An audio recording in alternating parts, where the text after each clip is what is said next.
Welcome to session 190 of the Bible in a Year commentary.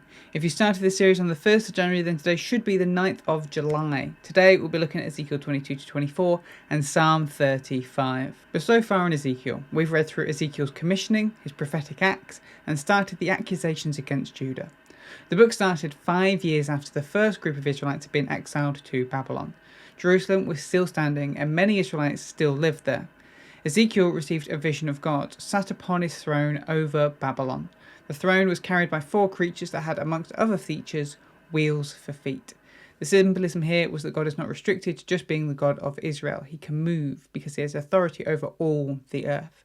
God charged Ezekiel with speaking to the Israelites still in Jerusalem to repent and change their ways before it was too late.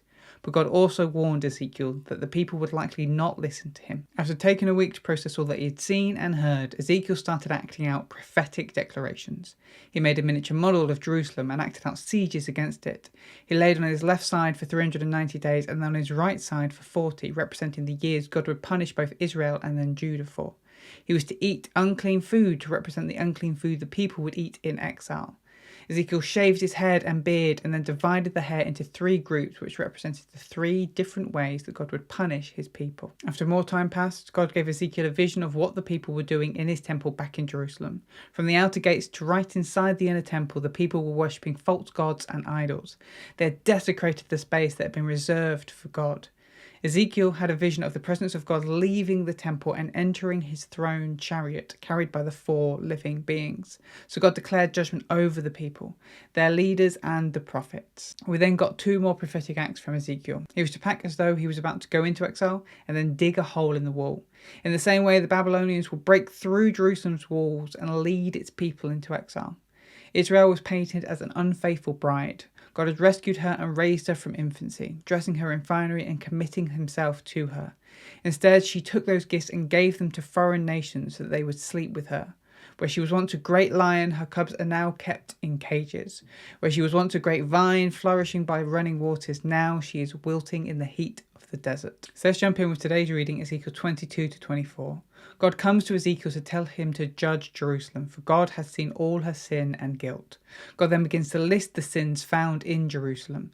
The people are eager to kill and spill blood. They've worshipped false idols. Their princes, their leaders have abused their powers to shed blood. Discipline and respect for parents has gone, replaced with disrespect and contempt. The foreigners, the orphans, and the widows have all been marginalised and oppressed. They've not honoured all of God's holy things or kept the Sabbath. There are those who lie about others so they can destroy their lives, and those who engage in pagan worship feasts in the mountains. They are sexually immoral, engaging in adultery, incest, and violent sexual acts. They are corrupt and take bribes. Because of all these things, God speaks judgment over his people. He will strike them down and scatter them amongst the nations. As far as he is concerned, they are like the impurities in metal that need to be burnt away. God will pour out judgment on his people so he can purge the impurities from them. He points out to them how much their society is broken down. Their prophets are corrupt, consuming other people to support themselves. They lie and prophesy falsely. Their priests have been making God's holy things unclean and contaminated. The princes and leaders have been practicing violence. Even the people themselves have been oppressing others and practicing injustice. So God will consume them all with fire. Another time, God came to Ezekiel with a picture of 2 sisters, Aholah, who represented Samaria, the northern kingdom of Israel, and Holibah, who represented Jerusalem and the southern kingdom of Judah. Both these women were prostitutes in Egypt, representing their time of slavery there, and the place where their roots in idolatry and worshipping false gods first began. God brought them out of Egypt and married them both. God then continued to describe how these 2 sisters carried on their prostituting after they were his, and he uses incredibly sexually explicit language to do so.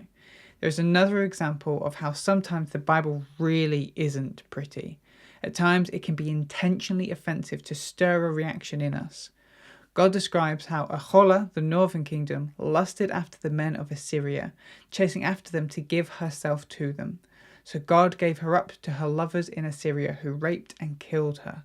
You would think that after seeing this, her sister Aholibah, the southern kingdom, would think better of committing adultery. But no, She too began to lust after the Assyrians and their military might.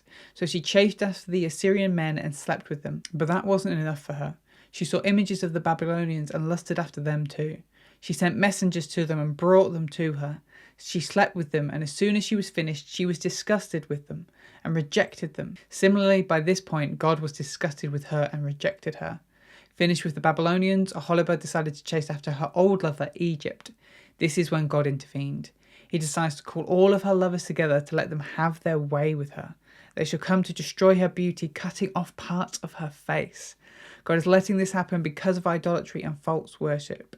She will have to drink the same cup as her sister, the cup of God's judgment. All of this is because she had forgotten God and turned her back on him. Then God reviews everything he said so far. He tells Ezekiel to speak judgment over the two sisters because of their adultery and idolatry. If they want to play the whore, then let all their lovers use and abuse them as they see fit. The language and image really demonstrates how offensive this situation was to God. The nation who God loved and had taken to be his wife has completely rejected him and turned their back on him. It's worth noting that these passages are a product of their time, a time that was harsher and more combative. When imported directly into today, just as they are, they're often used to justify and support violence against women. That's not the purpose of these passages. This imagery isn't just to be taken lightly or brushed aside. It needs to be wrestled with to best understand how to bring it into the 21st century context without perpetuating violence and abuse against women. But back to the passage, we then jump to the first day of Babylon's siege against Jerusalem. Ezekiel is told to make a note of this date and then to take a bronze cooking pot, fill it with meat and bring it to the boil. Jerusalem is a little like this bronze pot, except she is filled with rust and bloody stains that cannot be washed off. So God will add plenty of wood to the fire in the hope that he can burn away all the impurities in the pot. A little after this, God came to Ezekiel to let him know that his wife was about to die. When this happens, Ezekiel isn't to mourn the death of his wife. In this way, he will model God who's giving his wife over to death and destruction and will not mourn her. Ezekiel goes out to share this message with the people, and then that evening, his wife dies. God tells Ezekiel that on that day, that the siege of Jerusalem is finally over, a messenger will come and tell him, and at that point, Ezekiel will no longer be bound to only speak of Jerusalem's judgment. This ends the first section of Ezekiel, focused on the accusations against and the judgment of Israel. Tomorrow's reading will start us on the next section, which is focused on God's judgment of the foreign nations. But that is Ezekiel 22 to 24. Now let's look at Psalm 35. This psalm is attributed to King David and falls into the category of lament psalm. It can be split into 3 sections, with each section ending with a promise to praise. Here's a summary of the structure, but I would recommend checking out the written version of this commentary in the description to see the structure properly for yourself. But we start with verses 1 to 3, a prayer to help in battle.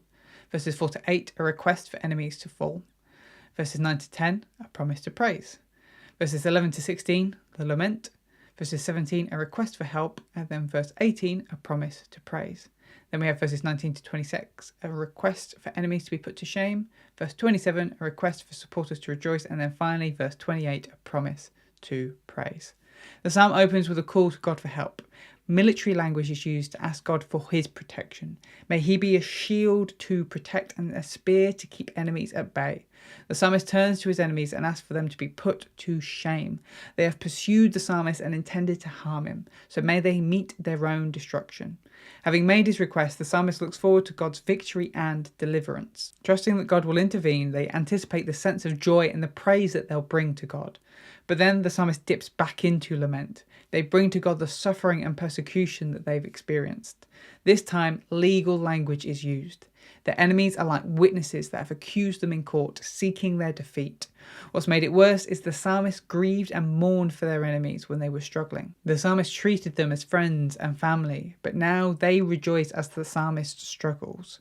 So the psalmist asks God to intervene, to rescue them from this attack. And once again, they look forward to the moment where God breaks in and the praise that they will speak out before many. One last time, the psalmist turns to their enemies and asks that God put them to shame.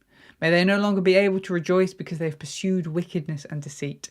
It has felt like God has been absent in this situation, so the psalmist asks that he rise up and vindicate them, but to shame their enemies and give their supporters a reason to rejoice. Finally, the psalmist ends with anticipation. God will intervene and punish the wicked, and when that happens, the psalmist will speak God's praise all day long. Thanks for joining us today. Take a moment to reflect on what you've read and share your thoughts or questions below.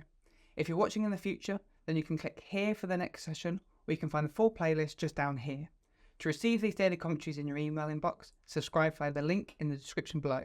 Have a great day, and I'll see you tomorrow.